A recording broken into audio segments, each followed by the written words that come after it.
எல்லாருக்கும் வணக்கம்.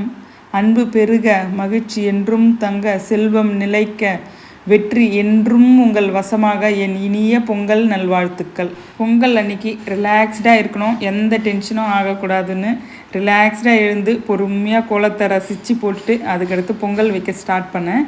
ஃபஸ்ட்டு வெண்பொங்கல், சக்கரை பொங்கல் ரெண்டுமே வச்சுட்டு அதுக்கடுத்து தான் மற்ற குக்கிங்கெல்லாம் ஸ்டார்ட் பண்ணேன். தைப்பொங்கல் ஸ்பெஷலாக எல்லார் வீட்லேயும் இருக்கிற மாதிரி தான் எங்கள் வீட்லேயும் பல காய்கறிகள் போட்டு சாம்பார், காய், வடை, பாயசம், சக்கரை பொங்கல், வெண்பொங்கல்னு பிரசாதங்கள் எல்லாம் ரெடி பண்ணிவிட்டு சூரிய பகவானுக்கு மனப்பூர்வமாக நன்றி சொல்ல மொட்டை மாடிக்கு வந்துட்டோம். இனி வர்ற காலத்தில் விவசாயம் செழிப்பாக இருக்கணும், எல்லா விவசாயிகளும் நல்லா செழிப்பாக சந்தோஷமாக இருக்கணும்னு சூரிய பகவான்கிட்ட நல்லா வேண்டிக்கிட்டு, சூரிய பகவானுடைய அருளாற்றல் நம்ம எல்லாருக்கும் எப்பொழுதும் கூடவே இருந்து வழி நடத்தணும்னு வேண்டிக்கிறேன். நன்றி, வணக்கம்.